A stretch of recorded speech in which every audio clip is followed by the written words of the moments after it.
porque siempre me preguntan, andas por aquí, andas por allá, ¿quién paga tus viajes? Pues quien me invita.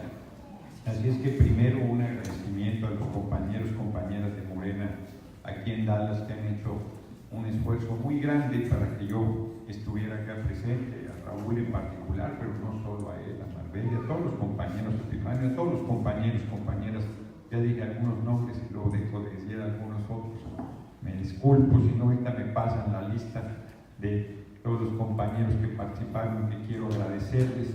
Ahorita Silvia muy gentil porque para que se ardan en las redes los derechosos, yo uso unos zapatos que son bien difíciles de conseguir, son feos como la chingada, pero son muy cómodos. Y pues cada que veo una zapatería que hay, es bien difícil. Ahí voy, entonces fuimos a una que estaba a media hora de aquí, y me dicen, ¿va a haber rueda de prensa a las 2? Digo, no, vino un pinche periodista, pero y dicho y hecho, no vino ni uno. Entonces, A mí me invitaron a la estación periodista. Ah, mira, pero a las 3. ¿A las 3? Ahí está. No, a las 12. A las 12. Pero qué bueno que estás, bienvenido. Y la verdad es que acabando esta charla, nos vamos rumbo a Houston. Tenemos una jornada fuerte mañana. Y va a estar menos apretado porque originalmente el compromiso era aquí con los compañeros de Dallas, pero se enteraron los compañeros de Houston y dijeron, pues de una vez, entonces mañana voy a una jornada fuerte allá y mañana mismo me regreso al Distrito Federal. La verdad es que por un lado estamos muy contentos porque el 1 de junio el pueblo de México ha hecho una hazaña que parecía imposible. Todavía unos días antes de la elección había gente que nos decía, es que el fraude, es que van a hacer fraude, y el fraude no lo hacen en la casilla. Yo ya no sé si lo hacen en la casilla, cuiden la casilla. No, que el algoritmo, que no sé qué, decía, no se preocupen, hombre. Es tan fuerte la participación de la gente que los vamos a derrotar a pesar del fraude, porque claro que se hizo fraude, claro que compraron votos, claro que manipularon, claro que metieron miedo, claro que hicieron todo lo posible por mantenerse en el poder. Pero el pueblo de México pasó del miedo a la indignación y de la indignación a la esperanza y empuja un poderoso proceso de transformación sin ninguna violencia, solo con su voto les dijo, se van. El PRI, hay 300 distritos en el país, se eligen 300 diputados federales de mayoría, 200 de representación proporcional, y el PRI ganó solo 7 distritos en todo el país, solo 7. Ni en su peor pesadilla pensó que le iba a pasar eso. El PRD, que le dio la espalda al pueblo, prácticamente desapareció. No tuvo ni el 3% de los votos en la campaña presidencial que debería tener para mantener el registro. De todos modos se lo dejaron. Deberían haberle quitado el registro al PRD, al Verde, ¿qué otro partido le dejaron la vida? Movimiento Ciudadano y Movimiento Ciudadano. Los 3 partidos debieron haberles quitado el registro porque no alcanzaron la votación del 3% de la elección presidencial. Solo hubieran quedado vivos Morena, el PAN, el PRI y el PT, porque inclusive a nuestro aliado, el PES, tampoco le alcanzó el 3% de la votación. A él sí le quitaron el registro junto con el partido anal, que decía yo, al PAN, ¿no? Entonces, se lo chupó la bruja. Ahora, el momento en el que estamos es muy importante, porque primero se le ha tapado la boca a todos aquellos que hablaban mal de nuestro pueblo, que decían que valía madre, que no servía, que era un pueblo de agachones, que no sé cuántas cosas, que se aguantaba todo, y de repente con la elección yo siempre le decía a la gente, no te equivoques, nuestro pueblo es un pueblo de lucha, es un pueblo de carácter, es un pueblo bravo, y estamos haciendo el proceso de transformación. Hoy nadie puede seguir insultando al pueblo, y hay gente que se le olvida que al hablar mal del pueblo habla mal de sí mismo, porque ni modo que tú fueras marciano, ¿no? Cuando hablas mal de los mexicanos, de las mexicanas, estás hablando mal de ti, estás hablando mal de tu raíz, de tu cultura, de tu origen. Eso tenemos que tenerlo siempre en mente, porque además, si uno habla mal de los compañeros, compañeras, no, es que son unos huevones, no, es que no sirven, no, es que valen mal. Ah, bueno, pues entonces hazlo solo, cabrón, a ver quién te ayuda, ¿no? O sea, uno tiene que convencer a la gente, uno tiene que convocar con el ejemplo y abrirse a la participación de todos. Aquí en Estados Unidos los compañeros y compañeras son bien sectarios. No, es que esos no han hecho los méritos suficientes. No, hay que abrirnos a todos, compañeros y compañeras, sin ingenuidad, porque también, es cierto, se hace política con lo que se tiene, no con lo que se quiere. Uno tiene que sacar lo mejor de toda la gente, tiene que lograr hacer que todo el mundo se comprometa a un proceso de lucha y de transformación. Y nosotros estamos en un momento muy delicado porque la gente, después de irrumpir en las urnas y barrer con su voto a la estructura política caduca y corrupta, ahora ha dado un paso atrás y dice, ¿qué van a hacer? ¿Cómo van a resolver esto? ¿Cómo van a resolver esto otro? ¿Cómo van a resolver esto más? ¿Qué van a hacer con esto otro? Y venía con Silvia platicando y decía, con razón, no, la pregunta no es qué van a hacer, la pregunta es qué vamos a hacer. ¿Cómo vamos a empujar ese proceso de transformación? Porque yo he insistido que el cambio va a ser del tamaño que el pueblo decida. Hasta donde la gente empuje vamos a llegar. Yo estoy convencido de un proceso de transformación absoluto, radical. ¿Qué quiere decir eso? Radical es el que va a la raíz. Han pervertido las palabras. Entonces dicen radical y todo se asusta. No, eso es en contra. No.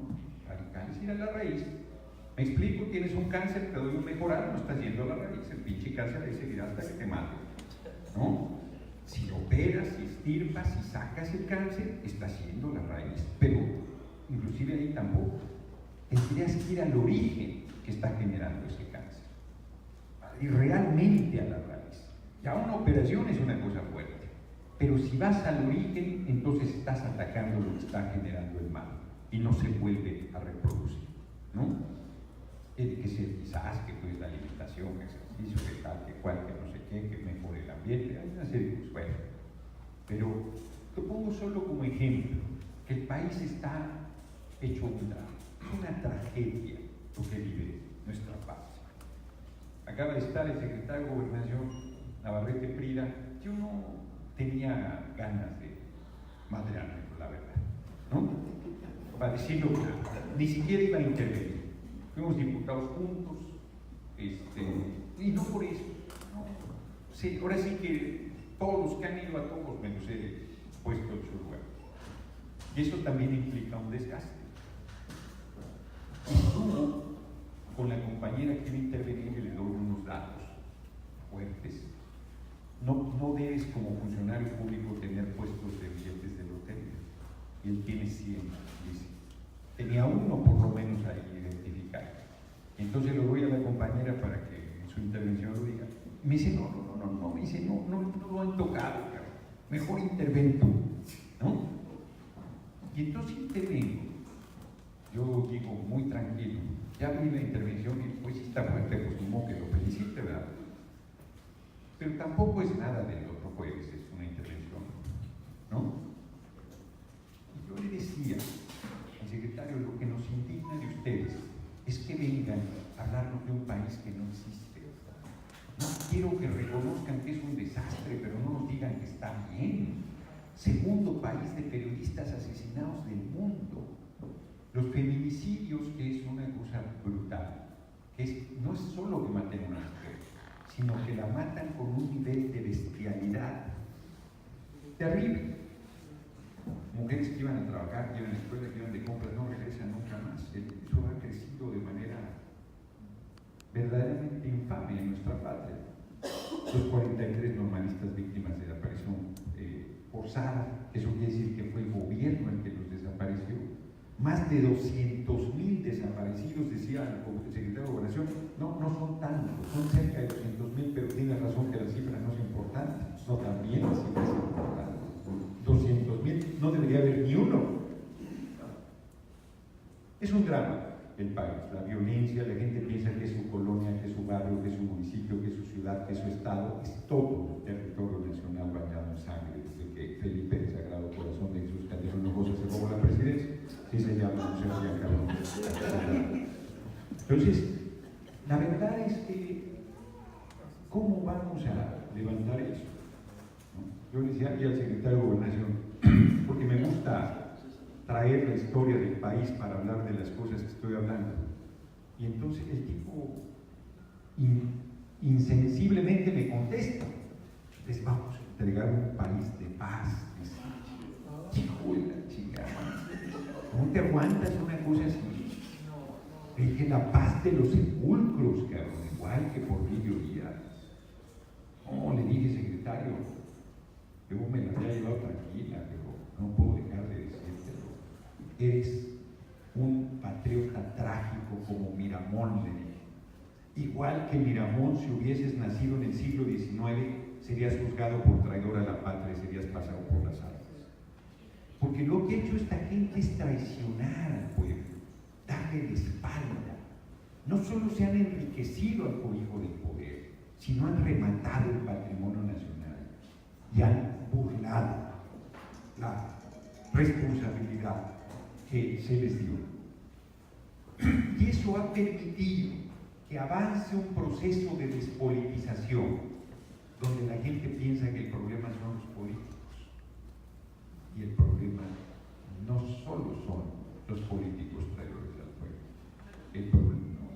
El problema es el sistema económico en el que ustedes mismos viven aquí y que siguen padeciendo en esencia la misma situación de racismo, de explotación, de concentración de la riqueza. Decía Carlos Marx, y decía bien, el capitalismo ataca a sus dos fuentes de riqueza: el ser humano y la tierra. Contaminan la tierra, contaminan el agua, contaminan el aire, matan flora, matan fauna, avasallan poblaciones, avasallan pueblos, avasallan países, con la mal entendida modernidad, ¿no? El aeropuerto es un buen ejemplo, el del lago de Texcoco. Dicen, es que la Ciudad de México se impuso en un lago. Mienten, la Ciudad de México se hizo a la ribera del lago y en una isla que estaba dentro del lago. No desecó nada los pueblos originarios. Quien desecó el lago fue los conquistadores, la colonia española, a finales del siglo XVIII. Ellos fueron los que desecaron el lago, nunca los pueblos originarios. Los pueblos originarios no solo no desecaron el lago, sino dieron una aportación a la humanidad, que son las chinampas, que eran islas flotantes. Como no había tierra de cultivo suficiente, hacían unas islas flotables y ahí sembraban, y como había mucha agua abajo, pues se daba. Ellos dieron muchas, pero dos grandes aportaciones a la humanidad. El maíz, que yo no sé si ustedes saben, yo no lo sabía, es una planta genéticamente modificada, así no era una chingaderita así. ¿Todavía la hay? Claro, todavía la hay. ¿Cómo se llama? Huacintle. Se nos olvida ahí en Jalisco. Huacintle. Bueno, Huacacintle. Huacacintle o algo así. Todavía la hay, es una chingaderita así. Sí. Y el maíz, vean qué tamaño tiene, y generar es la base de nuestra alimentación, de nuestro pueblo. Pues es una gran aportación, sin transgénicos ni chingaderas, no, todo natural, en procesos de ir mejorando la planta a través de generaciones hasta que llegó a lo que hoy conocemos. Y las chinampas, que son otra cosa verdaderamente genial, que es conjuntar tierra y hacer unas islas flotantes y ahí sembrar. Eso nos lo enseñaron en la primaria, se ha olvidado. Y hoy los canallas dicen, no, la Ciudad de México está sentada en un lago que no se asiente el aeropuerto. No, si esa área estaba vacía, es justo porque es lago. No encontraste, no descubriste nada, güey, ese es lago. Esa regula todo el Valle de México, y si tú acabas de desecar el lago de Texcoco, va a desecar Xochimilco, lo que queda, va a desecar Táchira, va a desecar el lago de Zumpango y va a desecar el Valle de México, y va a ser una catástrofe ambiental construir ese aeropuerto. Pero además ese aeropuerto empezó costando $7,000 millones y ya vale $14,000 millones. Ya va en 288,000 millones de pesos, y calculan que por lo bajito puede llegar a 400,000 millones de pesos. Solo en su primera etapa, que se inauguraría en 8 años, ni siquiera lo inauguraría el gobierno del presidente López Obrador. Pero lo más grave es que ese aeropuerto implicaría tirar el aeropuerto Benito Juárez, que tiene 66 años de miles de millones de dólares de inversión. Ninguna ciudad de Estados Unidos ni del mundo tira sus aeropuertos para construir uno nuevo. Ninguna. Es una necedad. Aquí tendrías que tirar dos: el aeropuerto militar de Santa Lucía y el Benito Juárez. El aeropuerto de Toluca tiene capacidad para 8 millones de usuarios al año. Lo más que llegó a usar fueron 4 millones y hoy está en 700,000. Volaris, Viva Aerobús, la otra ciudad, y ayer volaban a Toluca. Hoy todos vuelan y saturan el aeropuerto de la Ciudad de México. Podrías conectar el pinche tren que no han terminado con el aeropuerto de Toluca a la Ciudad de México. Tendrías 2 aeropuertos, el de Toluca, el de DF, más el militar de Santa Lucía, más el de Cuernavaca, más el de Huejotzingo, Puebla. O sea, no es que las conexiones, hombre, tú viajas a cualquier ciudad grande del mundo y si llegas a un aeropuerto, París, llegas al Charles de Gaulle y luego tienes que ir a Orly, pero como llegues. O sea, allá haces la conexión en el Orly, punto. Llegas a cualquier gran ciudad no necesariamente están conectados los aeropuertos. Acá quieren conectar, qué bueno, pero no vas a hacer un solo aeropuerto en el agua de Texcoco pasando por encima de todo y de todo, porque además a los pueblos ribereños no los consultaron, que sean pueblos originarios, y porque lo más importante todavía, ¿qué necesita el pueblo de México? Ese pinche aeropuerto, o escuelas, o hospitales, caminos, ferrocarriles. Los ferrocarriles los privatizaron. Dijeron que iban a ser los más modernos del mundo. Son tan modernos que son invisibles. No existe el ferrocarril. No hay INPI, no hay. Es una locura. Las mercaderías se trasladan por carretera en trailers de doble remolque que causan el 69% de los accidentes en carretera. O sea, ellos están tras el negocio, tras la concentración de la riqueza. Yo le decía al compañero, se enojan, no, se gasta mucho en política. ¿Cuánto es mucho? Les decía. ¿Cuánto es mucho? La Cámara de Diputados, la Cámara de Senadores y el presupuesto de todos los partidos en la campaña presidencial, es un montón de dinero, costó medio punto porcentual del presupuesto nacional. Fíjense lo que estoy diciendo. Medio punto porcentual, la mitad de 1%. La gente piensa que es mucho, es más, no lo pregunté aquí, pero cuando yo les digo cuánto se gasta en política, la gente dice 50, 70, 20, 30%, 80%, medio punto porcentual, en una campaña presidencial que es cuando más se gasta, con los senadores y diputados que se fueron, que ganaban muy bien. Tú le dices a la gente, un diputado gana, estamos ganando 100 y tantos mil, ¿no? ¡Ay, es muchísimo! Hay 16 mexicanos que concentran 143,000 millones de dólares. Lo voy a repetir. 16 mexicanos concentran 143,000 millones de dólares. Y no pagan impuestos. Y nadie se enoja. Nadie dice, ¿cómo? Eso es una locura. 143,000 millones de dólares son más o menos como 10 aeropuertos en Texcoco. Se llevaría 55 años construir el aeropuerto. 10 aeropuertos en Texcoco. Carlos Slim tiene para él construir solito con su dinero 7 aeropuertos, como el de Texcoco, el de la hora de Texcoco. ¿Se dan cuenta de lo que estoy diciendo? Pero si no se dan cuenta, tomen el teléfono que es bien inteligente, ya ven. Pónganle 143,000 millones de dólares y multiplíquenlo por 20, que es más o menos en lo que está el dólar. No, 18, ponlo lo barato que quieras, 17, te lo dejo. ¿No? Y el teléfono se apenia. Y empieza a decir, ay, cabrón. Muchísimo dinero. Muchísimo, es una locura de dinero. Y quien me diga que el problema es México en el mundo, 8 hombres concentran la mitad de la riqueza producida por toda la humanidad. Fíjense lo que estoy diciendo. En el mundo, 8 hombres concentran la mitad de la riqueza producida por todo el mundo, literal. 8 personas. Ese es un proyecto racional. una forma económica correcta, ya no digo justa, cuando hay gente que carece hasta de lo fundamental. En México 5 de cada 10 niños comen una vez al día, 5 de cada 10, el 50%, y si son indígenas, 8 de cada 10, están muriendo literalmente de hambre. Y estos cabrones quieren construir un aeropuerto en el lago de Texcoco, por favor, ¿cómo lo vamos a tolerar? El año que entra habría que darles 88,000 millones de pesos para el aeropuerto. No es aceptable. Nosotros en campaña dijimos que todos los adultos mayores de 65 años iban a recibir 1.500 pesos mensuales. A mí no me han dicho nada, pero ya están informando que no se va a poder, que no alcanza el dinero. Si es tan rentable que lo construyas bien.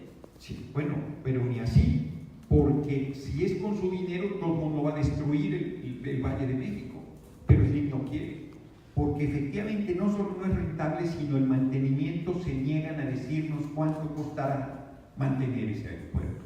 Han destruido 600 cerros en toda la zona cercana para las piedras y la tierra llevarlos a rellenar el lago de Texcoco. 600 cerros. Pero es legal ocultar el dato del costo. Bueno, es que ellos pueden decir, vamos a abrir el micrófono, pero ellos pueden decir que no tienen el cálculo, que no saben todavía, porque siguen estudiando el terreno. Aunque ellos, Cuando vas a hacer algo así ya tienes todo. bueno, pues deberían tenerlo, y sin embargo no han informado a la fecha cuánto costaría anualmente el mantenimiento de ese aeropuerto. Pero todas las grandes obras en México y en el mundo acaban en el doble o en el triple del tiempo que se habían planteado y acaban costando el doble o el triple. En todos lados. Es así. Eso no quiere decir que esté bien. Se plantea, insisto, la primera etapa se inauguraría en 8 años. Ni siquiera, según les surge mucho, y la primera etapa ni siquiera la inauguraría el presidente López Obrador. Por eso les hago una primera petición. Ayúdenos con sus familiares diciéndoles que voten por la opción 1 a finales de octubre, por la opción del aeropuerto de Toluca y Santa Lucía.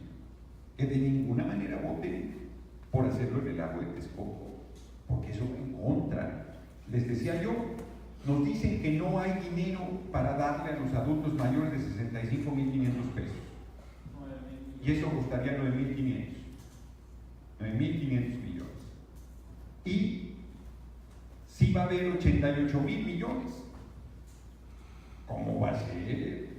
Es 10 veces más lo del aeropuerto y no tenemos para las pensiones de los adultos mayores. Yo que recorro mi distrito y el país, le digo a la gente, yo me niego a ir con la gente a decirles, fíjense que somos bien pendejos y nos supimos hacer cuentas. Y no va a alcanzar para darles a los 65, sino va a tener que ser hasta los 68. Pues no. Tuve aquí estaba el secretario de Hacienda, pero la acaban a esta distancia. Le dije, secretario, le pido que en el presupuesto que va a mandar incluya las pensiones de los adultos mayores. No podemos quedar mal con la gente, no debemos, con compromiso de campaña. Y eso se va a cumplir. Lo de los jóvenes, ni un joven rechazado de las universidades públicas a partir del año que entra, pero están saboteando todo. Ya van 10 universidades que quieren cerrar, dejando 500,000 jóvenes en la calle porque están ahogadas con deuda. Y los tecnológicos regionales están en un problema similar. Pero nosotros vamos a cumplir que el año entrante ni un joven que quiera estudiar será rechazado de las universidades públicas. Y los que no quieran estudiar, 3,600 pesos mensuales y a trabajar. El que está limpiando parabrisas en la esquina, 3,600 pesos mensuales. El que está viviendo en la calle, 3,600 pesos mensuales. El que acaba de terminar y no encuentra un trabajo, 3,600 pesos mensuales. Van a decir, es injusto. No, queremos que todo el mundo se emplee. Es poquito, sí, es un sueldo modesto de entrada, pero es darles a los jóvenes, abrirles una oportunidad para que empiecen a incorporarse a la actividad económica, o si quieren estudiar, que estudien. Y que con eso empecemos a reducir la brutal violencia que hay en el país, porque los jóvenes no tienen oportunidades. ¿Qué oportunidades tienen los jóvenes si la UNAM rechaza a 9 de cada 10 y el Politécnico a 6 de cada 9? no tienen ninguna oportunidad. Venirse de migrantes y se encuentran aquí con el cabrón de Trump, irse al ejército, irse a la policía, irse al narcotráfico. Eso no pueden ser las opciones para los jóvenes, y esas son trágicamente las opciones que tiene la juventud en este momento en nuestro país. Entonces, como ustedes pueden ver, el problema que estamos enfrentando es grande, porque además nos dejan un país endeudado, un país con una situación verdaderamente difícil. Acaban de firmar un acuerdo de libre comercio con Estados Unidos, un nuevo acuerdo, que yo les digo, es muy simple, que no es a favor nuestro. Trump dijo que ese acuerdo no iba más, y se aceptó un nuevo acuerdo. ¿Alguien me quiere convencer que ese acuerdo no le conviene a Trump? Ya, no se impuso lo que le dio la gana. Es peor que el primer acuerdo, que ya era bastante malo el primero, porque liquidó en México la planta productiva del campo y la ciudad. Todo eso está hecho pedazos. Y hoy estamos importando el 70% del maíz, estamos importando la mayor parte de nuestros alimentos, estamos importando el 70% de la gasolina mínimo que consumimos. Me decía un funcionario, no les voy a decir quién, es que nos conviene más importar, nos conviene más hacer la gasolina con petróleo ligero. Y yo le decía, no güey, nos conviene más hacer la gasolina con lo que tenemos. Punto. Porque no es un problema, nos ahorramos centavos y gastamos pesos. Nosotros no tenemos por qué importar gasolina. Digo, gasolina no, y petróleo menos. El ejemplo está a la vista. México creció 6.5% desde que se expropió el petróleo hasta la década de los 70. Y empezaron a entregar el petróleo y eso nos chupó la bruja. Todavía en esta última reforma que acabó de entregar todo, nosotros le decíamos a la gente, hay que parar eso. No, a mí Pemex no me da nada, me vale madre que lo regalen si quieren, está corrompidísimo. No, el 40% del presupuesto nacional salía del petróleo. Hoy nos reclaman la gente que bajemos el precio de la gasolina y yo les digo, cabrón, si les dijimos lo que iba a pasar, les dijimos que si se entregaba el petróleo no es cierto que iba a bajar la gasolina, se los dijimos. Y les dijimos además, cuando les decíamos es que Pemex nos da el 40%, a mí no me da nada. Les dijimos, miren, el 40% que Pemex paga, si quieren saber quién lo va a pagar, pónganse un espejo frente a la cara. Y así es. Nos presume el gobierno de Peña, ahí han ido los funcionarios, lo pueden oír, y dicen, ya no da Pemex el 40, ahora da el 17, y esto es un triunfo. No. Porque del 17 al 40, ese 23% lo paga el pueblo en los impuestos a las gasolinas. ¿Cómo bajamos el precio de la gasolina? Sin darnos un tiro, presupuestalmente, porque no tenemos el petróleo. Y ahora dicen que nosotros nos comprometemos a bajar la gasolina. Nunca dijimos que no la subimos a partir de que llegara López Obrador. Porque más hay gente que nos dice, ¿qué ha hecho López Obrador? Y yo les digo, pues si todavía no toma protesta, cabrón. Está como una mujer que me diga, no siento nada, pues es que no te tocaron. Dame mi oportunidad. Pues sí, si no me dejas el cargo, no chingados, no puedes saber. Hay quien siente solo de ver, pero no todo el mundo. No necesitas el cargo, ¿no? Igual Andrés Manuel pues necesita tomar protesta. Hay otros cabrones que critican y critican qué largo se les ha hecho el sexenio de López Obrador. Si todavía no empieza. Así está. Y criticándonos por cualquier necesidad. Puta, no se me hubiera ocurrido viajar para acá en business. Porque me hubieran hecho pedazos. ¿Y por qué no? Si lo pago yo, ¿por qué no? ¿Por qué no? Cualquier cosa que hagas. Cualquier cosa que haga uno va a estar pudiendo, porque en realidad es una actitud racista y clasista, donde nos quieren decir, no pueden decirnos este restaurante no entra en piojosos, aquí no los queremos, aquí solo queremos a los hijos del pueblo de ballet parking y de meseros, no los queremos aquí sentándose con nosotros, no nos pueden decir eso, y entonces nos dicen que no somos austeros, ¿no? Pero en realidad lo que quisieran es que no entráramos. Y les voy a contar una anécdota. Ahora que fui, volamos por América. Yo llegué antes que va al aeropuerto. Y cuando iba saliendo a documentarme, entró una mujer. No sé, yo creo que clase. Como me burlo, yo les digo ayer, nadie quiere decir que es pobre. Entonces dicen que son clase media baja, ¿no? No tengo un carrito pedorro que funcione de así, otro soy clase media baja. Soy de otra condición social, ¿no? Esta era como clase media a secas. Y desde que me vio, puso una cara así, la vi, pero pues como ve, yo veo, una cara así como. Entonces, como yo no le hice caso, me dijo, qué mal huele, ¿no? Sí, le dije, apesta, ¿no? ¿Qué es esa actitud así de estos mugrosos, estos piojosos? ¿Cómo se atreven a venir con nosotros, ¿no? Qué atraso de gente que no ubica que todos somos iguales. Todos somos iguales, todos valemos lo mismo. Nadie vale más por su color de piel. Es un atrasado monstruoso el que piense que por estar descolorido vale más que alguien moreno. Todos valemos, es algo superficial. Además aquí en México también. En Texas son bien racistas, pero en México no cantamos mal las rancheras. No. Ay, qué bonito niño, pero salió peritito. Ay, cabrón, entonces ¿cuándo se le quitó lo bonito? Ay, qué bonita, pero está morenita, me lleva la chingada. Pues si somos morenos, carajo. Pues, o sea, esa es nuestra, ¿no? Valemos lo mismo. Un hombre no vale más que una mujer. Por favor. No, valemos lo mismo. Y las mujeres, y los hombres son trabajadores, nuestro pueblo es muy trabajador. Pues las mujeres, cabrón, empiezan la jornada antes que el varón, la terminan después siempre. Si tienen hijos, no vuelven a tener vacaciones en su vida. Y si el marido les sale un hijote grandote, ya se chingaron un rato más. Los 365 días del año. Yo les cuento mucho.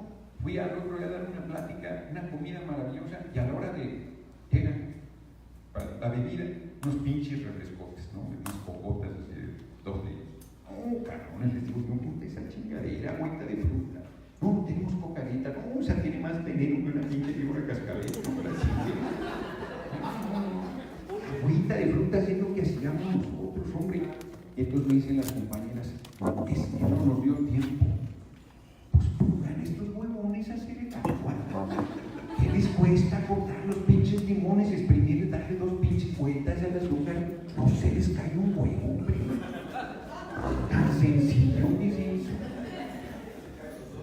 Se les cae un huevo. ¿No han dicho la prueba? Sí, a lo mejor no se les cae. Les da miedo el pinche limón. Ay, güey, mira si lo corto. No llorará el cabrón. No.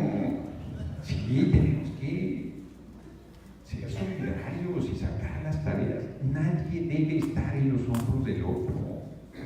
Tenemos que generar ese cambio. Es muy importante. Y tampoco vale más quien tiene más dinero. Slim, un voto.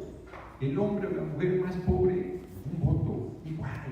Yo les digo mucho, Sergio se murió antes de la elección. No se llevó el pinche susto del primero de julio. Era el dueño de Bingo, uno de los hombres más ricos de México y del mundo. No se llevó ni medio dólar a la tumba, no se llevó ni un pinche gancito, no se llevó nada. Se lo chupó la bruja igualito que nos va a chupar a todos. Entonces, nosotros tenemos que hacer ese cambio. Y miren, compañeros y compañeras, ustedes aquí tienen una tarea muy grande. Muy grande.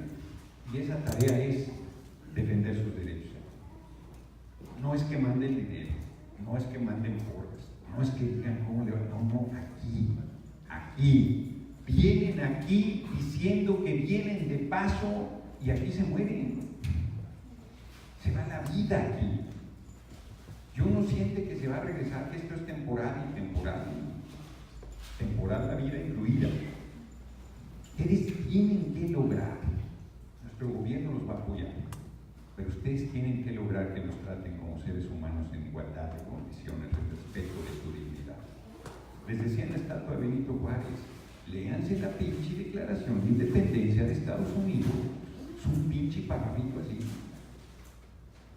Dice, todos los hombres somos iguales, y mujeres, está escrita a finales del siglo XVIII. Hoy diríamos, todo ser humano somos iguales. Tenemos derechos inalienables, o sea que son derechos absolutos que nadie debe violentar. El derecho a la vida, el derecho, ¿qué otro pinche derecho invoca? Que no es pinche. Es el derecho a la vida, a la libertad. El derecho a la libertad y a la búsqueda de la felicidad. ¡Qué bonita declaración! Esa es la declaración de la patria que mal lo sacó, ¿no? Ese es el fundamento de este país, de un país de migrantes. Ustedes no son menos. Esta caravana les salió de Honduras y que Trump quiere que la paremos nosotros, que la pare él, el cabrón.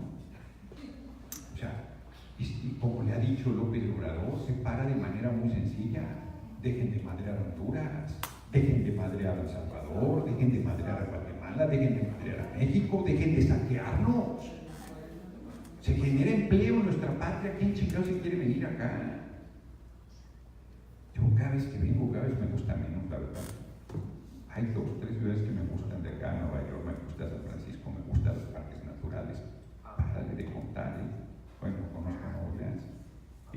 La verdad es que, así que digas, puta, qué entusiasmo. Se extrañan su comida, sus amigos, sus familiares, su tierra, su raíz, su tradición, tan poderosa es nuestra tradición. Entonces, nosotros queremos estar en nuestra patria. La gente sale frente a la falta de oportunidades. A mí si hay algo que me desespera en mis recorridos es que la gente me pide empleo. Puta, me dan ganas de aventarme por la ventana. Porque no tenemos la pinche solución. Empleo pide la gente. No está estirando la mano, no quiere chichi, no quiere, no, lo que quiere es con su esfuerzo salir adelante. Si nuestro pueblo es muy trabajador, miente el que diga lo contrario. Nuestro pueblo le pega 10 horas al día facilito, sin quejarse. Por eso, facilito, sin quejarse. No, está cabrón, son un chingo. O sea, y la gente trabaja toda la vida. Mal pagado. Y quiere el fin que se pensione hasta los 75 años. Hoy la chingada, y al día siguiente te mueres. Si la vida no es trabajo, la vida, sí, la vida es para disfrutarse.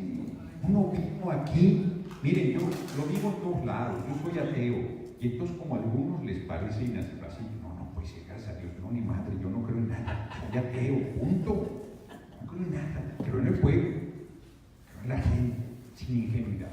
No creo que haya ningún ser sobrenatural que va a venir a ayudarme a salvarme la chica, no lo creo. Yo creo que nosotros lo hacemos o no lo hacemos. Me decían de la elección del 1 de julio, no, pues primero Dios, no, cabrón, no va a votar Dios, vas a votar tú, no va a venir, yo te aseguro que ninguna pinche casilla va a estar. ¿No?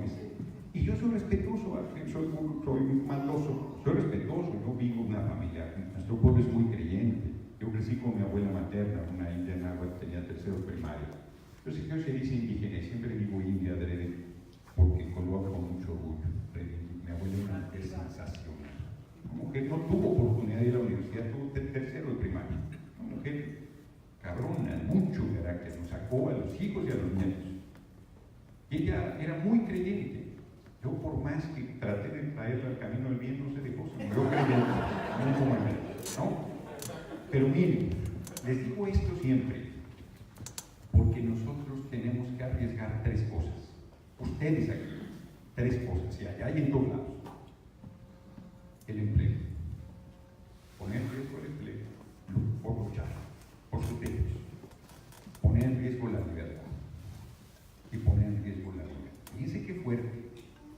Si nosotros no ponemos en riesgo esas 3 cosas, no vamos a ningún lado. Ustedes han puesto en riesgo las 3 cosas para estar aquí. Las 3 cosas. No lo piensan y lo han hecho. Han puesto en riesgo la vida y la libertad. ¡Ah, cabrón! No, ¡ah, cabrón! Y sin embargo, si les digo hay que poner en riesgo la libertad y la vida para cambiar las cosas, no, es que no se puede, no, es que está cabrón.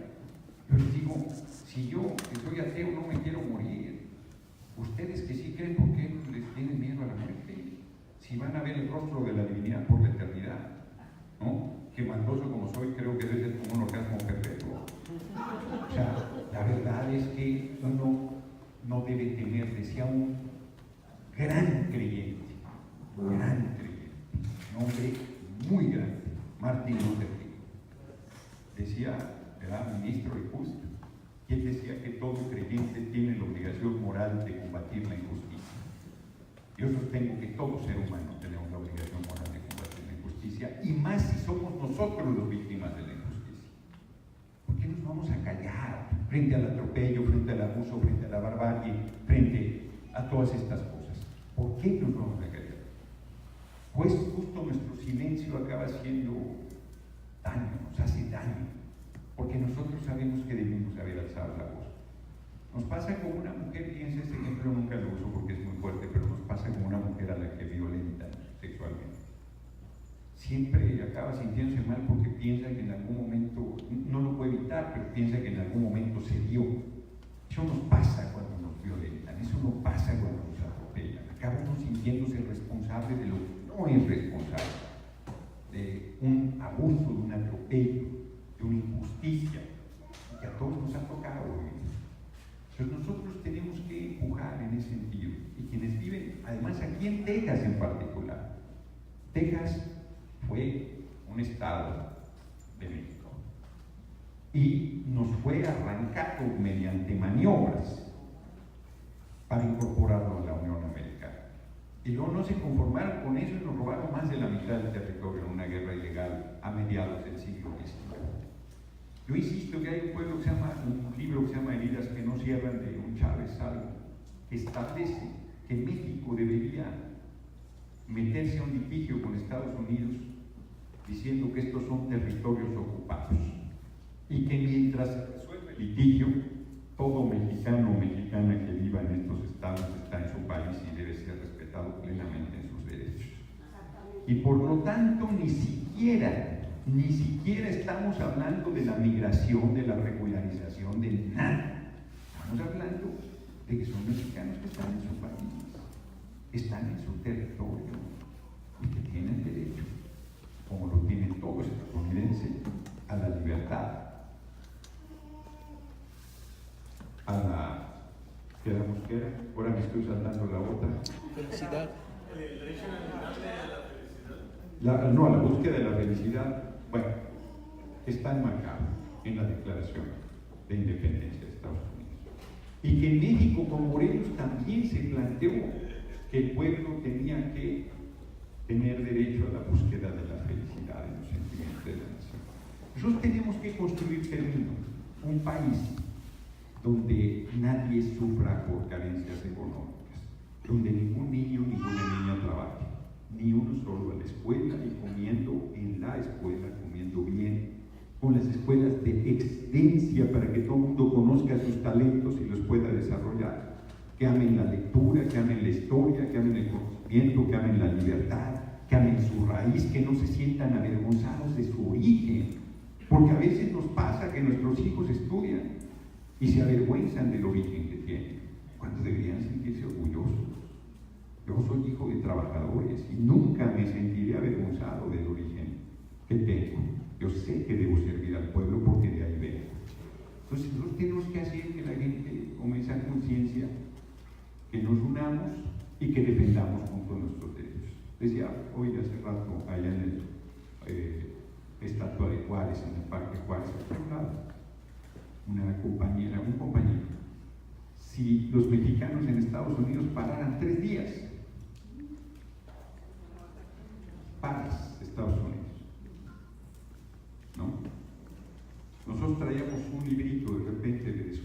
civil, que son formas de lucha no violentas, para exigir el respeto a los derechos y construir una situación de justicia. Martin Luther King lo usó muchísimo tiempo. Y termino con ese ejemplo. Regularmente uso ejemplos de México, pero ahora quiero usar este ejemplo, también lo uso en México, Martin Luther King. Cuando él encabezó el boicot a los autobuses por esta mujer Parks, que se sentó, era legal que todos los morenos no podían sentarse en las primeras filas. Moreno, morena, sáquese para atrás ahí, hecho bolas, aunque fuera vacío el autobús. Eso decía la ley. Y si tú no puedes entrar a los hoteles, no puedes entrar a los restaurantes, solo por tu color de piel. Eso decía la ley en todos los estados del sur, de Estados Unidos incluido este. Y si tú lo hacías, estabas violando la ley. Y Rosa Parks se hartó y se sentó en el lugar y empezó todo este problema que derivó en el boicot de los autobuses de Montgomery. Es un librito donde hace un balance a ese boicot. Y él fue a apoyar a Birmingham, y en Birmingham lo metieron a la cárcel. Y tiene un documento que se llama la carta desde la cárcel de Birmingham, que sus compañeros, si lo metían a la cárcel, decía que se estaba haciendo el mal, y si no lo metían, decían que qué casualidad. Y ahí estaba en la cárcel, madreado y todo, y sus compañeros estaban enojados porque decían que no era la confrontación, sino la negociación lo que debería resolver el problema. Y él les dice, Martin Luther King, ustedes tienen razón, claro que es la negociación, pero para negociar hay que tensar, hay que obligar al adversario a reconocer que hay un problema para que se siente a negociar la solución de ese problema. Uno no quisiera tensar, uno no quisiera luchar, uno no quisiera pelearse. La verdad es que uno quisiera que eso no fuera necesario, pero es la única manera de avanzar en la vida. Y me parece que eso es lo que se tiene que hacer. Y que dice hace rato que termino y siempre me critican mis compañeros del equipo, más es que no, dice que terminas, cabrón, y no termino. Pero me estaba acordando de un libro que les voy a recomendar mucho, que tiene que ver con la lucha de los afroamericanos en Estados Unidos en la época de los derechos civiles, y que se llama Negro como yo. Es un hombre blanco del sur de Texas que todo creyente, estos creyentes muy humanos, muy comprometidos con la gente. Y entonces él está queriendo entender el problema del racismo. Y los negros le dicen, no lo vas a entender, necesitas ponerte nuestros zapatos. Y el tipo entonces se pinta de negro, con rayos ultravioleta y la chingada, y vive 7 semanas en el sur de Estados Unidos como negro. Y él les dice, no, a mí cuando me pregunten yo voy a decir la verdad, que soy. Y entonces empiezan a reír y dicen, no les va a valer madre a todo el mundo, cabrón, si eres negro no importas, no existes, vales madre. El tipo no aguanta una noche en Mississippi. Es un librazo, es un libro que nos obliga a revisar nuestras propias conductas racistas, porque te das cuenta en lo que él va platicando de cosas en las que uno inclusive incurre sin darse cuenta. Es un libro muy poderoso. El tipo, cuando terminó de escribir el libro y lo publicó, se convirtió en un baluarte en la lucha por los derechos civiles, pero se tuvo que salir de vivir de Texas porque los del Ku Klux Klan lo agarraron, madrearon, lo dejaron tirado, pensaron que ya estaba muerto y se salvó. Se los recomiendo mucho. Hay una película, no sé qué tan buena sea, pero el libro es verdaderamente maravilloso. Negro como yo, de Griffith. Los va a convocar a la lucha, los va a convocar a la libertad, los va a convocar a ponerse en los zapatos del otro, aunque ustedes están en los zapatos del humillado, del perseguido, del discriminado, del señalado. Nosotros tenemos que lograr que desde México, yo estoy convencido que vamos a abrir un nuevo camino para la humanidad, a cambiar el sistema económico donde el Dios dinero no sea lo importante, la acumulación de la riqueza no sea lo importante, sino sea el ser humano, mira, con la vida y con el planeta. Y desde acá, si ustedes se convierten en una fuerza política, que influya en Estados Unidos, que influya acá, millones de votos tienen y no los usan ni en México ni en Estados Unidos. Y quien me diga que no sirve ya vio el 1 de julio que sí sirve. O sea, quien me diga que no sirve, claro, aquí tendrían que ir promoviendo a los mejores y mejores compañeras a las responsabilidades. No queremos que cuando lleguen al cargo se nos conviertan en Obama o se nos conviertan en un pinche gringo. Queremos que se conviertan en la representación de nuestro pueblo para defender sus derechos, que se conviertan en la voz de nuestra gente. Y eso lo logramos si la gente entiende que la fuerza está abajo y no en el que tiene la responsabilidad. El poder más grande que existe es el poder de la participación, la lucha y la organización. De veras digo cierro, pero ayer en la cena yo les decía que nunca me he dejado revisar en un retén militar. Ah, pero usted es diputado. Yo le decía, pues no nací diputado, cabrón. ¿No? Es que usted es conocido, pero sí no soy conocido por salir en telenovelas. Soy conocido por participar en la lucha. Para que yo sea conocido he tenido que jugarme todo lo que soy y todo lo que tengo, todo el tiempo, sin ninguna excusa. Y reitero, a todos nos da miedo. Pues claro que nos da miedo. Yo les digo, en las protestas viene la policía, todos nos sentamos en el piso, yo el primero por delante. Y si nos sentamos no nos van a madrear, no, seguro nos van a madrear. Y entonces, ¿para qué nos sentamos? Para que quede claro que nosotros no somos violentos, para exhibirlos y para demostrar nuestro valor, porque necesita mucho valor para sentarte en el piso cuando viene la carga de la policía. Me han platicado que te sacan cargando, ¿no? Me han platicado que te madrean. Pero, como les digo también en todas las pláticas, yo les digo, cierto para abrir, solo una mala noticia les traigo. Todos nos vamos a morir. A todos nos va a chupar la boca. O sea que tener miedo a lo que es inevitable no tiene sentido. Renunciar a nuestra condición de hombres y mujeres libres por el miedo a perder lo más valioso que tenemos no tiene sentido. Porque hay gente que no está haciendo nada, que ha sido asesinada, ha sido desaparecida, ha sido hecha a pedazos, literal, y no estaba haciendo nada, no estaba alzando la voz, no estaba reclamando, no estaba luchando, no estaba haciendo nada. Estaba en el lugar equivocado, en el momento equivocado. Entonces, nada va a cambiar nuestro camino, pero nosotros podemos influir en hacer ese camino mucho más agradable. Yo creo que sí está en nuestras manos cambiar las cosas y que para hacerlo tenemos que correr riesgos, tenemos que luchar, tenemos que comprometernos, tenemos que politizarnos, tenemos que estudiar, tenemos que revisar la historia. La gente no está leyendo, es parte de nuestra tragedia.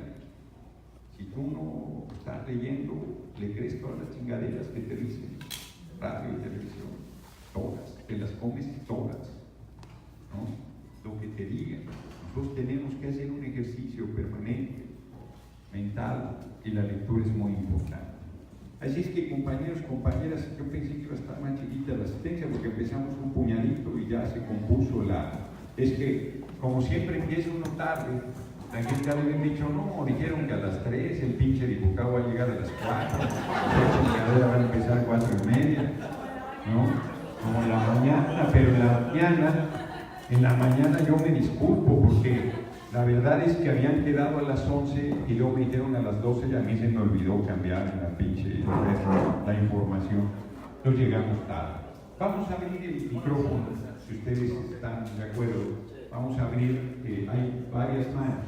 Entonces vamos a abrir a 5 participaciones en una primera ronda y después de esas 5, yo tomo nota, hago algún comentario muy puntual para no alargarnos mucho y luego abrimos una segunda y última ronda con una petición. No vayan a agarrar monte como yo porque si no, entonces se empieza a ir la gente, ¿no? Entonces que sean muy puntuales, idealmente si son preguntas, ¿no? Se valen comentarios también. Sí, buenas tardes.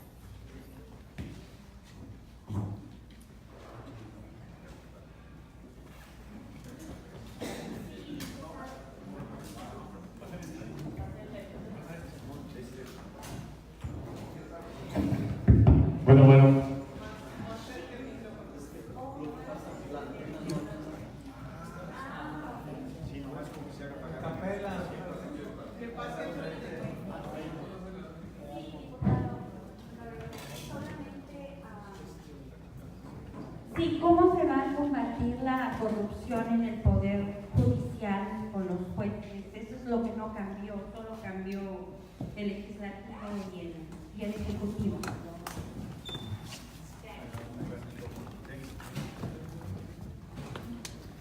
Señor, buenas tardes. Primero quería comentarle dos cosas rapiditas. Una, que los periodistas en Estados Unidos son muy diferentes a los periodistas de México. Aquí hay libertad de expresión y afortunadamente usted fue entrevistado por Telemundo anoche y mi hija es Cintia Cano de Telemundo y participó para que usted fuera entrevistado. Y sí le pediría que quieran una disculpa a los periodistas que están aquí. Y segunda, la importancia que yo viví en México. Yo conocí el grupo Atlacomulco y lamentablemente yo no entiendo por qué el ejército mexicano conserva esos lugares para quemar a la gente, los crematorios. ¿Por qué al ejército mexicano se le permite tanta libertad de hacer lo que quiere en México? ¿Y por qué ellos no protegen a todos los paisanos que van de Estados Unidos a México y tenemos por qué pagar ninguna cantidad de dinero a los halcones que están en la frontera? Lamentablemente, todos los políticos han protegido y han sido protegidos por el ejército mexicano. Y toda esta corrupción que existe.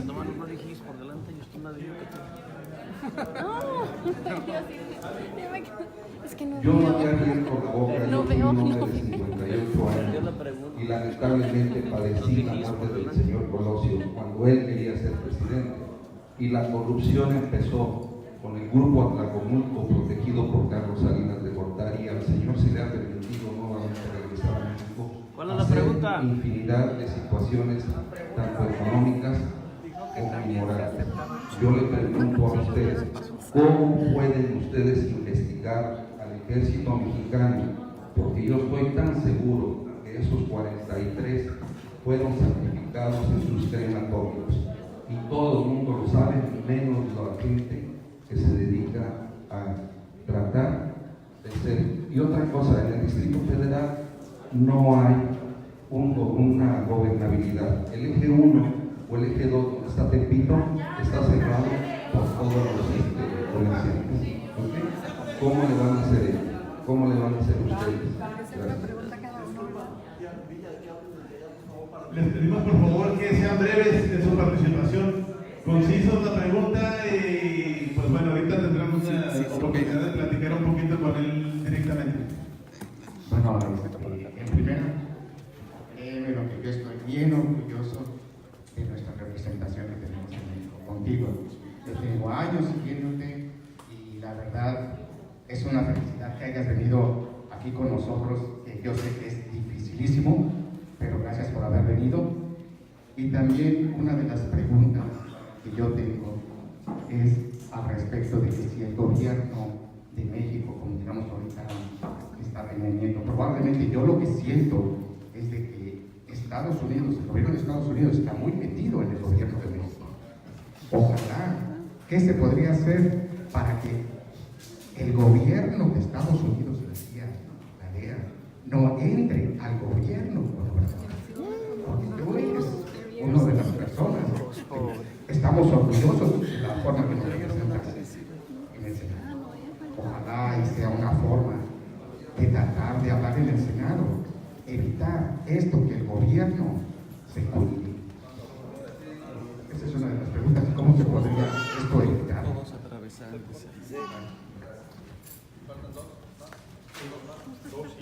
Hacemos un corte y luego respondo. Señor Fernando Noroña, un placer estar con usted. Mi pregunta es muy breve. ¿Qué acción va a tomar Morena con los diputados y los senadores que están poniendo bandera? Bueno, pues han dicho en Sonora, en Puebla, que le están ofreciendo dinero para que voten en contra de las propuestas de Campeche. Yo digo que si llegaron al poder por Morena, tienen que ser leales al partido. Es todo. En preámbulos, Yo soy una persona que he seguido el movimiento, pero no tengo conocimiento ya de la política en sí en México. La pregunta es, ¿ya López Obrador tiene asignado que va a ser el mero mero del ejército? Pregunto. ¿Sí? Ya lo tiene, ok. Sí, no sé. Ahora, ¿tendrá López Obrador y el principal del ejército tomar la iniciativa de antes de que salga la gente del sexenio, tomarlos presos por traidores a la patria? ¿Es posible? ¿Es un acto de heroísmo que haría el ejército si lo hiciera? Esa es mi pregunta.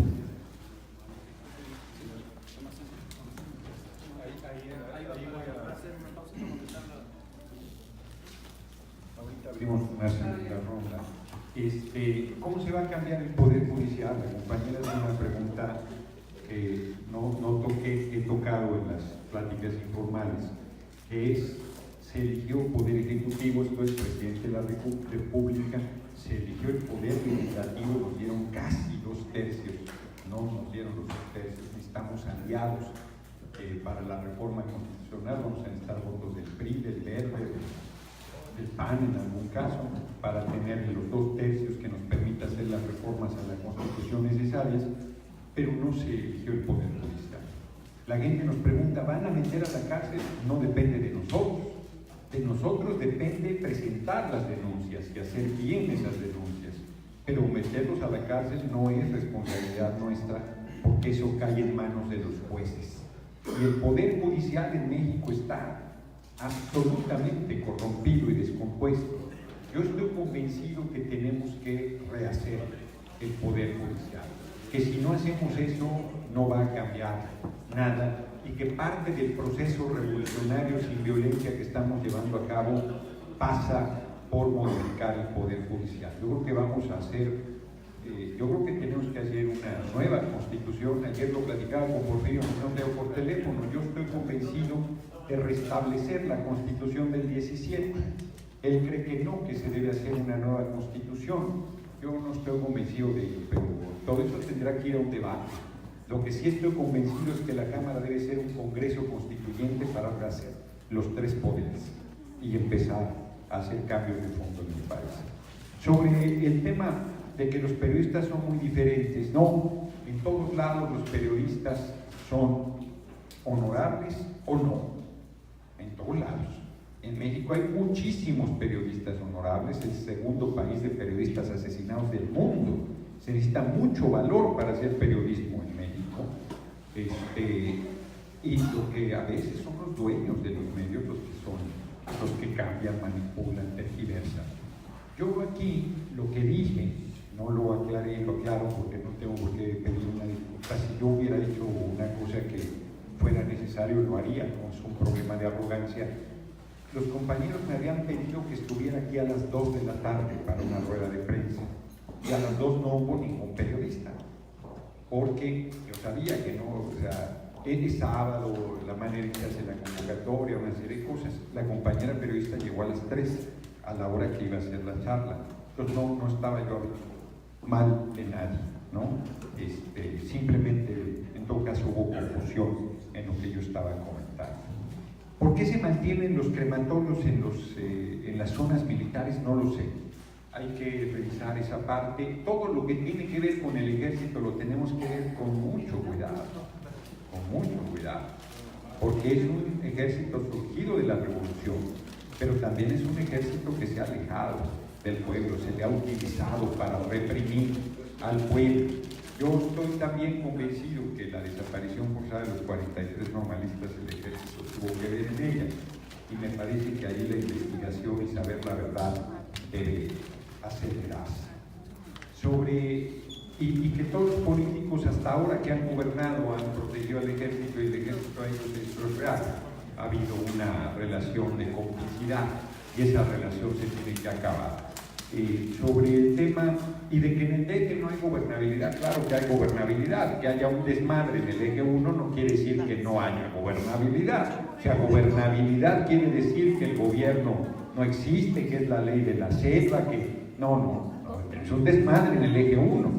Eso no tiene que ver nada con la gobernabilidad. Hay gobierno, funcionan, hay una... O sea, ese eje es caótico y me parece que ni el gobierno del eje ni el de la delegación Cuauhtémoc, yo vivo ahí, vivo a un lado, por ahí tengo que pasar, y los han ido invadiendo los carriles hasta dejar solo dos, que es una locura. Los autobuses que iban en contrasentido ya no ingresan, pero hablar de falta de gobernabilidad es una cosa mucho más fuerte.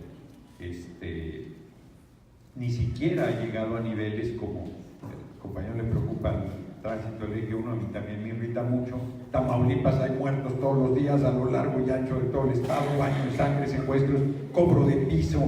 Eso sí es falta de gobernabilidad, o sea, no hay autoridad que ponga orden sobre eso, y no sobre el tema de los vendedores ambulantes, que hay que ordenar, que hay que permitirles que sigan haciendo su tarea y que no invadan. Yo he estado promoviendo liberen el eje 1, que ahí hay que echarse un pleito duro, pero reitero, no sería falta de gobernabilidad.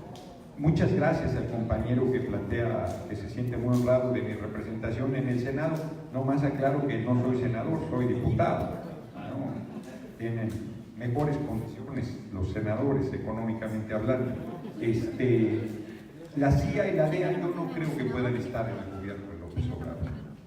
No lo aceptaría, compañero presidente electo. Me parece que eso no se va a dar. Hubo gobiernos de López Mateos, Díaz Ordaz, que eran agentes de la CIA. El presidente Luis Echeverría. Tienes razón, estoy siendo injusto con López Mateos. Es Díaz Ordaz y Luis Echeverría. Tienes razón.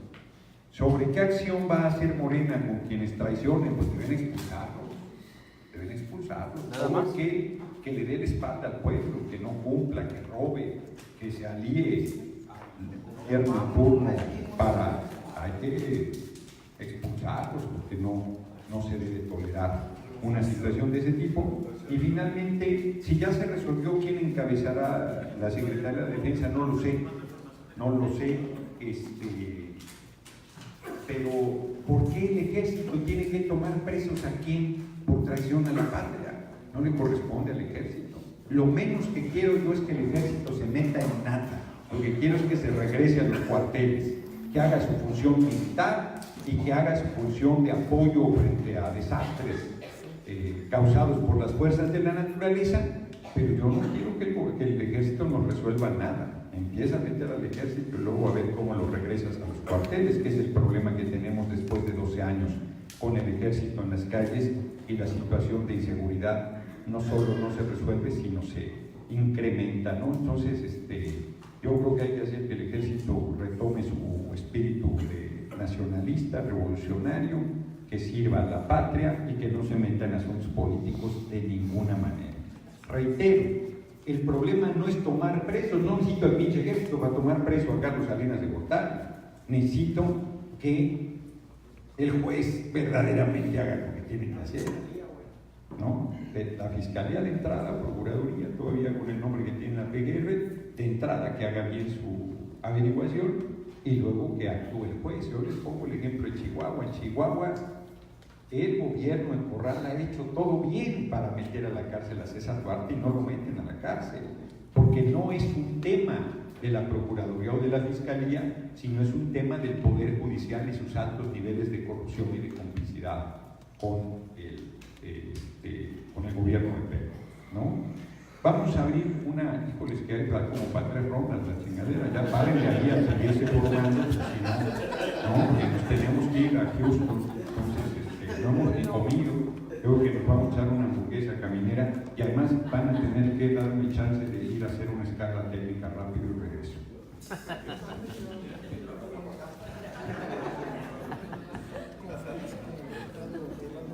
Bueno, mientras vuelve nuestro invitado especial, les queremos dar un agradecimiento a la gente que llegó un poquito tarde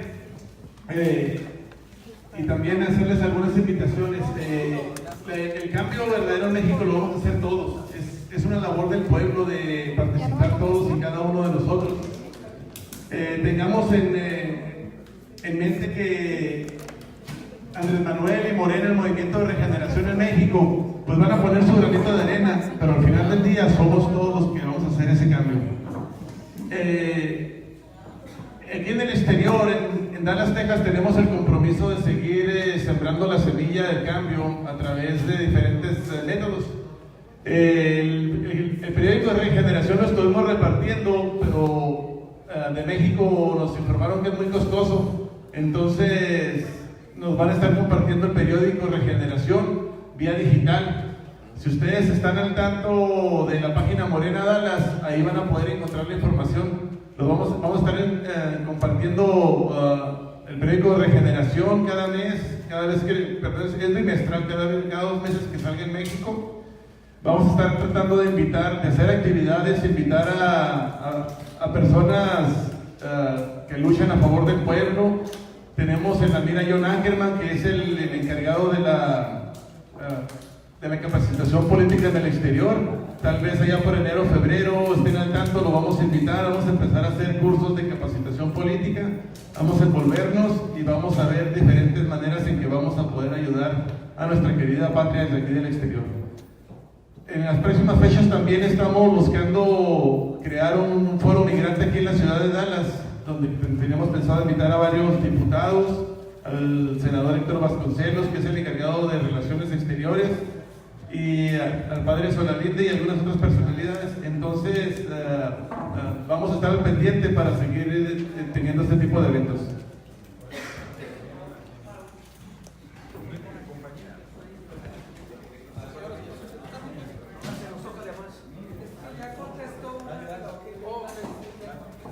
Buenas tardes.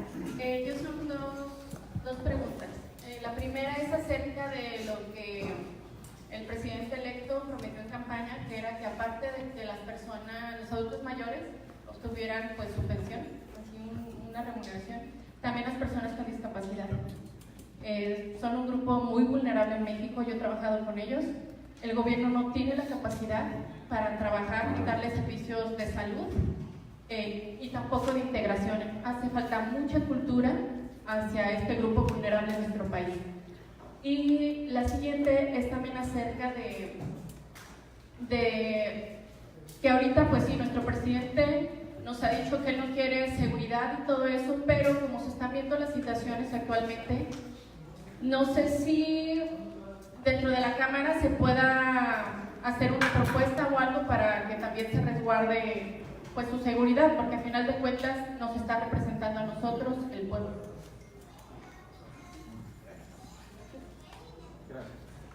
Gracias por venir, diputado. Mi pregunta es de los pueblos originarios. Yo tengo muchos amigos huicholes, amigos, no conocidos. Y un comentario, yo sí quiero, yo he vivido aquí muchos años en Gringolandia, o Estados Unidos, como quieran llamarlo, y no hay libertad de nada. No es cierto, es una mentira. Que le pregunten a Chris Hedges, a esta Amy Goodman, a Noam Chomsky, es una burla, y especialmente a los llamados mexicanos. Como humanos no hay libertad, esa es una falacia, es cierto. Y pues gracias por venir, de verdad.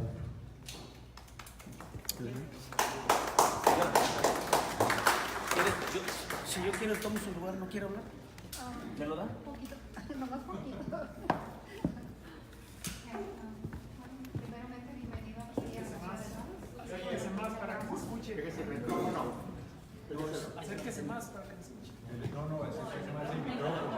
Ese es el micrófono. No es por eso. Es por la cercanía del micrófono a la boca. Acércatelo a la boca. No, acércate el micrófono. Ahí está. Bienvenido a la ciudad de Dallas. Yo soy Antonia Ramos. Una de las cosas que yo no estoy muy contenta y muy triste es de nuestra gente va a crecer. No las están desprotegiendo. O sea, cambió la fecha. Era a los 65 y ahora resulta que es hasta los 68. ¿Quién garantiza que vamos a salir de esta? Esta gente trabajó duro por tantos años, no es justo que los estén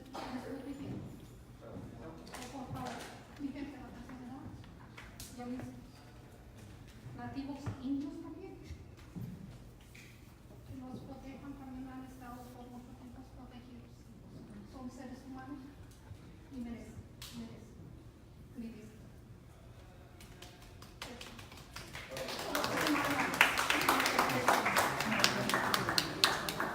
Sí, yo nada más tengo una pregunta y es rápida. ¿Habrá alguna forma de poner como ley para un candidato para la República, presidente de la República, de que no sea tan joven, para evitar posibles dictaduras? Ya que todos sabemos por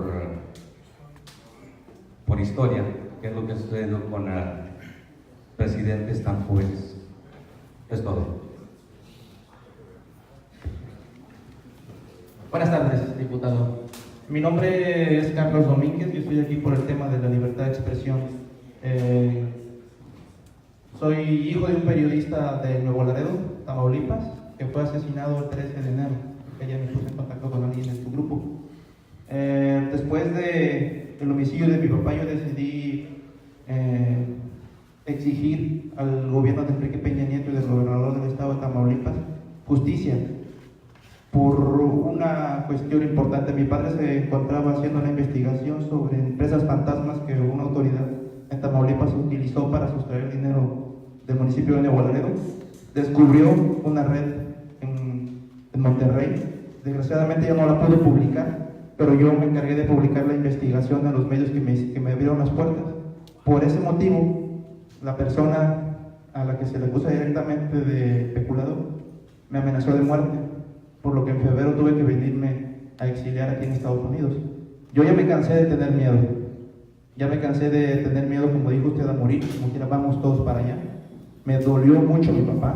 Me dolió mucho ver a mi mamá destruida, a mis hermanos también. Por eso decidí exigir. Y estoy pronto planeando regresar a México a continuar con esto. Porque a pesar de que hubo resultados por parte de la Procuraduría, está detenido y ya vinculado al proceso el tío de esta persona.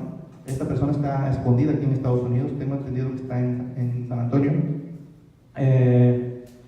Yo voy a regresar al país, a regresar con esto, porque siento que falta todavía más justicia. Ha habido voluntad de parte de la Fiscalía de Tamaulipas y de la FEADRE también, pero falta dar con, como dijo usted, con la raíz.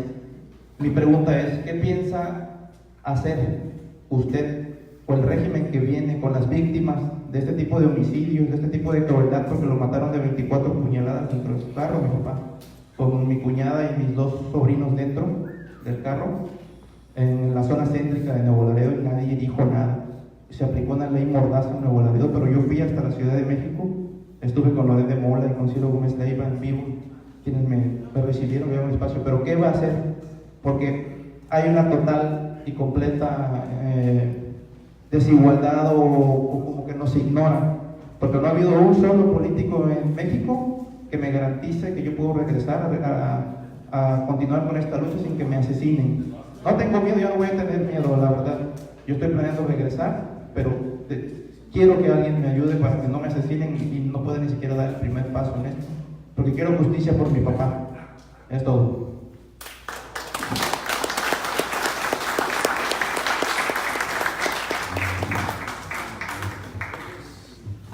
Les insisto que ya paren ahí la fila, no sigan formándose porque no vamos a terminar.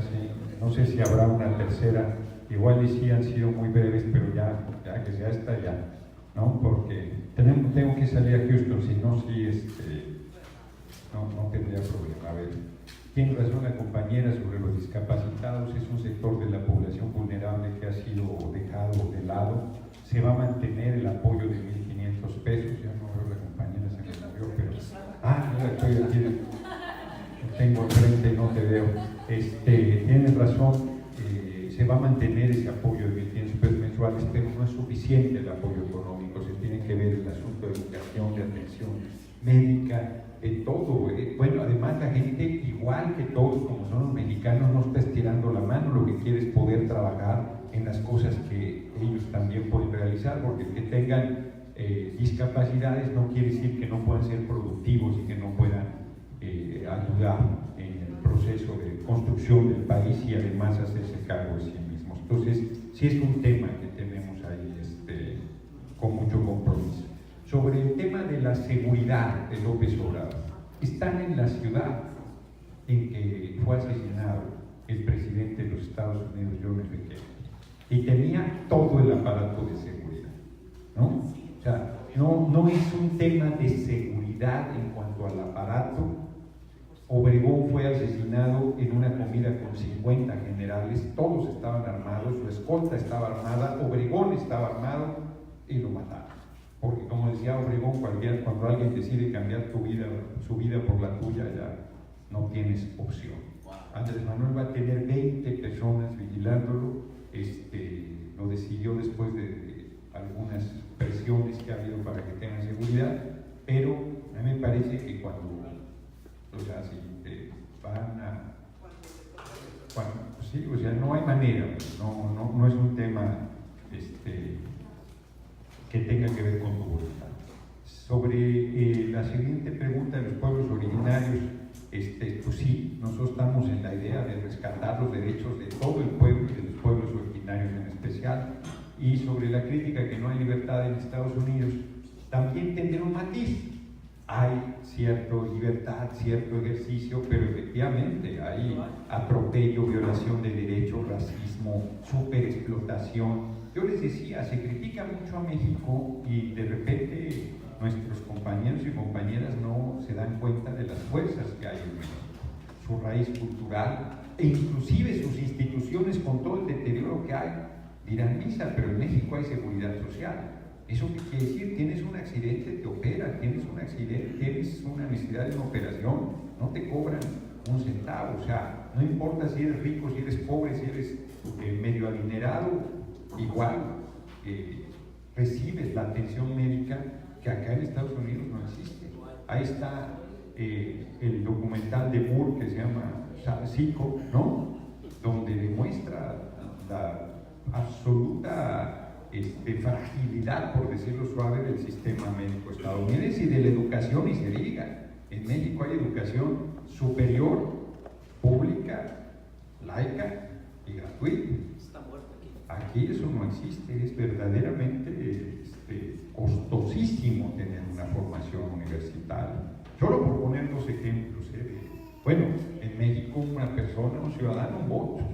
Aquí no, es voto indirecto, es atrasadísimo el sistema político y podría seguir con críticas. Hay una serie de cosas positivas que este país tiene, o sea, no, tampoco se le va a regatear.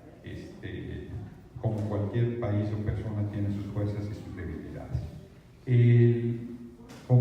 La compañera Antonia que plantea que se ha desprotegido, no, al contrario, si alguien se ha preocupado por los adultos mayores ha sido López Obrador. El primero que planteó un apoyo económico para los adultos mayores fue López Obrador cuando fue jefe de gobierno en el Distrito Federal. Empezó en 70 porque era para lo que alcanzaba el dinero, ya va en 68 en el Distrito Federal.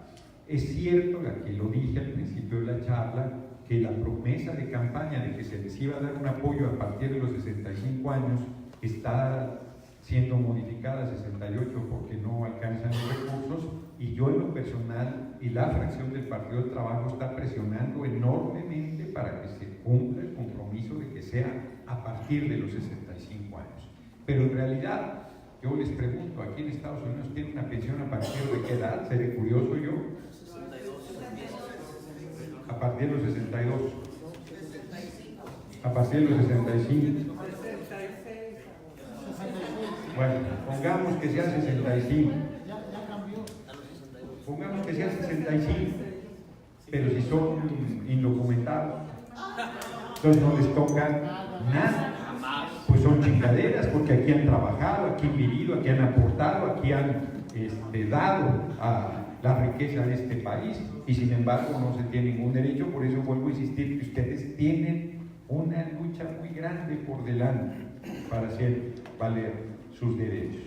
Y sobre la situación de los pueblos originarios, igual ya dije que hay un compromiso de ir generando. Si queremos condiciones de igualdad, quiere decir que todo el mundo será tratado con respeto a su dignidad humana y que pueda desarrollar sus potenciales. Que el candidato a la presidencia no sea tan joven, no entendí nada, porque el general Lázaro Cárdenas era muy joven y ha sido uno de los mejores presidentes y no hubo ninguna dictadura, porque la dictadura no tiene que ver con edad, sino con que rompas el marco legal y te impongas a la fuerza, porque alguien que es reelegido cualquier cantidad de veces, si su constitución lo permite, no es una dictadura. O sea, a mí me asombra que de Alemania lleva 4 regímenes, 4 periodos Angela Merkel y nadie dice nada, porque es de derecha. Pero si fuera de izquierda dirían que dictadora, que la chica, que no sé qué. Sean serios, o sea, si hay un lugar, aquí te puedes reelegir por un periodo más, bueno, y nadie dice que son dictadores, y mira que están cabrones los presidentes de Estados Unidos, como que se les perdió en Irak, como que se les perdió en Afganistán, como que se les perdió en Vietnam, como que se les perdió en México, como que se les perdió en Venezuela, como que se les perdió en Cuba. Los cabrones lo primero que tenían que aprender es de geografía y hasta dónde llegan las fronteras, ¿no? Y no son dictadores, pero entonces se comportan peor que eso durante esos 4 u 8 años de mandato. Y el caso que presenta Carlos Rodríguez es muy fuerte, yo no lo conocía, te pediré ahorita, Domínguez, perdón, al final yo te pediría datos, y claro que ningún político, y ni Dios si existiera, te puede garantizar que nadie te toque. O sea, eso no hay manera de garantizarlo. O sea, porque puedes tener, inclusive, se pueden dictar medidas, y se deben dictar medidas precautorias para garantizar condiciones de seguridad, pero aún con esas medidas precautorias tú podrías sufrir un atentado a tu integridad o hasta la vida. O sea, eso es una cosa terrible. La verdad es que ¿qué prueba más dura te ha puesto la vida? Porque está muy cabrón que te asesinen a tu padre, además en las condiciones que lo narras, y que además tú mismo tengas en riesgo la integridad de la vida. No es ningún consuelo. Roberto Saviano, muy joven también, a los 32 años fue amenazado por el narco en Italia y desde entonces vive bajo protección, y él está convencido que acabarán matándolo tarde o temprano, porque dice que en el caso del narco italiano ni olvida ni perdona. No sé cuál sea el caso en ojalá que esto no sea así. Yo me llevaré los datos, insisto, para ver de qué manera podemos coadyuvar, y sobre todo creo que debería presentarse, no sé si ya fue presentado a la Comisión Nacional de Derechos Humanos, el caso de ustedes, para que la propia comisión dicte las medidas precautorias pertinentes, ¿no? Y yo creo que con el nuevo gobierno, yo te acercaría con el compañero Alejandro Encinas, que es quien está siendo responsable de todos estos casos, porque alguien me preguntó, por cierto, se me fue esa pregunta de la ronda anterior, ¿qué se hace con las, o fuiste tú, con los familiares de las víctimas? Todavía no entra el gobierno López Obrador y ya está comprometido, ya tuvo reunión con los familiares de miles de desaparecidos, que es una cosa terrible, y el gobierno está sensible y claro que hay que ayudar en ese proceso para que las cosas vuelvan a la normalidad, para que se imparta justicia, para que las cosas queden como están. Andrés Manuel ha sido, el compañero presidente electo, ha sido muy insistente en que haya perdón, y las familias han sido muy insistentes en que ni madre, que no puede haber perdón sin justicia, ¿no? Y yo creo que tienen razón. Yo estaría apoyando esta posición, ¿no? Hay 5 compañeros más que les por 4, no sé cuántos son. Yo les pediría que fueran así de precisos como han sido los anteriores, y sacamos esta última ronda. Breve, yo no necesito el micrófono para hablar. No, pero sí para que te oigas. Bueno. Mira, claro, cuando tú tenías las aspiraciones de la presidencia de la República, yo mandé mi tarjeta de elector, me apunté para precisamente tú logras la incorporación a toda esta lucha. ¿Qué va a pasar con eso? ¿Claudicaste dentro de tus aspiraciones? Creo que sería una muy buena opción. Esa es una pregunta, una sugerencia. En cuestión de la educación en México, la educación media y media superior, los presupuestos simplemente no tienen el presupuesto necesario para seguir creciendo, y por eso el rechazo de un alto número de personas a poder ingresar a estos niveles. Como tú sabes muy bien, el UNAM ya no ha crecido desde los años 70 en la construcción de los 5 CCH y pues simplemente no tienen cabida, ¿verdad? La otra sugerencia es de que dentro de la tribuna, pues por favor hagas algo dentro de la reforma energética, especialmente con los sindicatos. Romero de Champs es un lastre para México.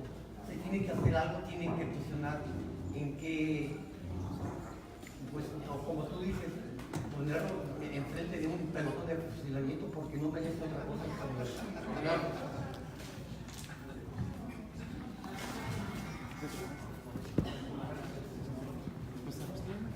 Buenas tardes, licenciado. Con el triunfo de nuestro movimiento en México, al mando del licenciado Andrés Manuel, se ha dado un paso muy importante, pero en muchos estados y en muchos municipios del país todavía queda gente que no es de nuestro movimiento en funciones. Entonces mi pregunta es la siguiente: ¿qué es lo que se va a hacer para controlar a los gobernadores que no pertenecen a nuestro movimiento y a los presidentes municipales para no dejarlos seguir robando como nos han robado hasta ahorita? Gracias.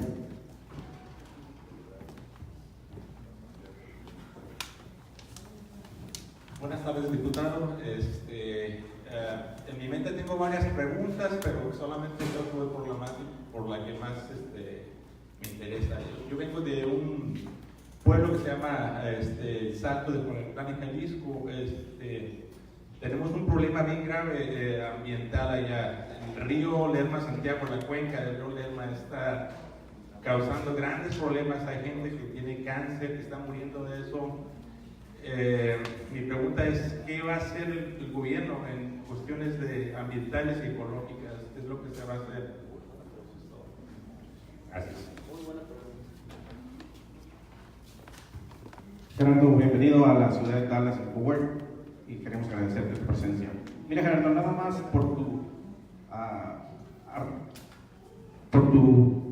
gran labor legislativa, te quería pedir de parte de los compañeros aquí de Morena Dallas Fort Worth que se hiciera o que exhortaras a las fracciones parlamentarias de Morena, PT y PES que se hiciera una reforma judicial, una reforma anticorrupción, pero no nada más que se hiciera, que fuera constitucional, para que fuera retroactiva, cuando menos desde la implantación de las políticas neoliberales hace 30 años, pero que se investigue a fondo y que se castigue a todo aquel funcionario público, aquel político corrupto, que se le investigue, que se le encarcele y que se le decomise lo robado, porque aquí hay mucho dinero y ustedes el gobierno de Manuel va a necesitar mucho dinero para poder llevar a cabo todo lo que piensa hacer en beneficio del país. Entonces, ahí hay mucho dinero donde se puede recuperar simplemente con los expresidentes.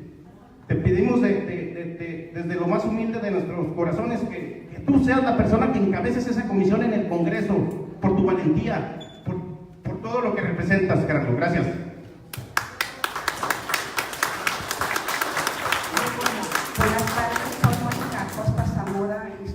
Con el Comité para la Liberación de Ramsey Muñiz. Ramsey Muñiz fue un candidato para gobernador aquí en Texas, bajo el partido Raza Unida, y está encarcelado, ya tiene 3 décadas de estar encarcelado, porque es el chicano, el mexicano más carismático del siglo XX y XXI.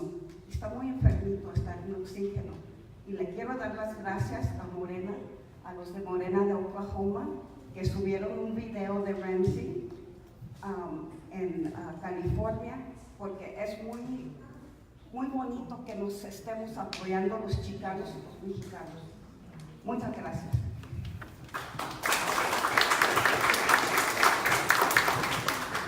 Muy rápido también, ya para cerrar con esta última ronda. No he claudicado ninguna aspiración presidencial. Lo que yo dije en mi recorrido fue muy claro. Dije que no iba a ser tonto útil de la derecha y que si yo no construía una candidatura más fuerte que la de López Obrador, yo lo iba a apoyar. Lo dije todo el tiempo. Había algunos que se hacían burlas, decían, no, es que Bueno, espérense, todavía no es el momento de la definición de la candidatura. Alguna gente me podría decir, pues era obvio que iba a ser más fuerte la candidatura de López Obrador. Bueno, qué chingados, yo intenté construir esa candidatura, era mi derecho, ¿no? Entonces, yo no he claudicado de ninguna manera y sigo haciendo mi tarea. Por supuesto que hay que tener un presupuesto fuerte para educación. Yo sé que rechazan en las universidades porque no tienen presupuesto suficiente y hay que dar el presupuesto suficiente para que ni un solo joven sea rechazado de las universidades públicas el año entrante, porque ese fue un compromiso de campaña. Y si no se va a rechazar a ningún joven para las universidades, tampoco se va a rechazar para la educación media superior. Eso es evidente. Romero Deschamps es el villano favorito. No es el único. El sindicato de Seguro Social, el sindicato ferrocarrilero, el sindicato de la Secretaría de Salud, el sindicato, son todos los, hay solo 10% de trabajadores sindicalizados en México, solo 10%. Entonces tenemos que hacer que los sindicatos se democraticen, que crezcan. No pueden los trabajadores y trabajadoras luchar sin un sindicato, si no tienen una herramienta así como defienden sus derechos. Entonces es muy difícil. Ustedes tienen que construir sindicatos aquí en Estados Unidos, sindicatos de lucha y de compromiso con los trabajadores. Entonces, eso es fundamental. Y yo no he dicho nunca que hay que fusilar a nadie. He dicho que si vivieran en el siglo XIX serían acusados de traición a la patria y pasados por las armas, pero como vivimos en el siglo XXI, a lo que se aspira es a que fueran presos por la responsabilidad que han tenido en contra del pueblo. No soy de ninguna manera promotor de la pena de muerte bajo ninguna circunstancia. Creo que es una salvajada que en Estados Unidos es uno de sus peores rostros que siga existiendo la pena de muerte en este país, porque además es absolutamente, si te equivocas, no hay reparación del daño posible. Eso es, yo no la comparto. Es cierto que el río Lerma y el lago Chapala tienen un nivel de contaminación terrible.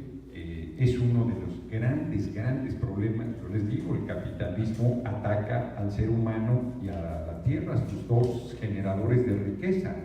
Toda la contaminación del río Lerma va desde el Estado de México por las empresas, no son solo los asentamientos humanos, son sobre todo las empresas que cargan toda su basura tóxica al Lerma y acaba contaminando todo hasta el lago de Chapala. Ahí en el lago de Chapala hay niños con problemas renales casi desde el nacimiento, mueren muy pequeños, ya tienen diálisis desde edades muy tempranas, efectivamente los problemas de cáncer. Nosotros vamos a tener que revisar todo ese tema de la contaminación de las industrias. La REA en Sonora, ha contaminado el río Sonora, las empresas y estos 16 que concentran 143,000 millones de dólares, además son contaminadores, son rapaces, son voraces, son destructores, son terribles. Me plantean que exhorte al Poder Judicial, para un Poder Judicial. Nosotros vamos a hacer una serie de reformas. Yo insisto que creo que debemos en la Cámara constituirnos en un Congreso Constituyente, que quiere decir que hagamos un nuevo marco legal para México, un México más libre, más justo, más soberano y de más oportunidades para la gente. Pero mira, se investigue, se encarcele, se recupere lo robado, todo eso está en la ley actual. Dice que si robas tienes que pagar el daño que le hagas al erario y tiene que ser mínimo del tamaño del daño realizado. Me acaban de entregar una información donde hagan de cuenta que la Auditoría Superior de la Federación emitió solicitó procesos para recuperar 100 millones de pesos, por decir una cantidad, y la Secretaría de Hacienda ya decidió que 90 millones no los puede cobrar, en una cosa verdaderamente infame, porque la ley ya prevé esto que ustedes están pidiendo.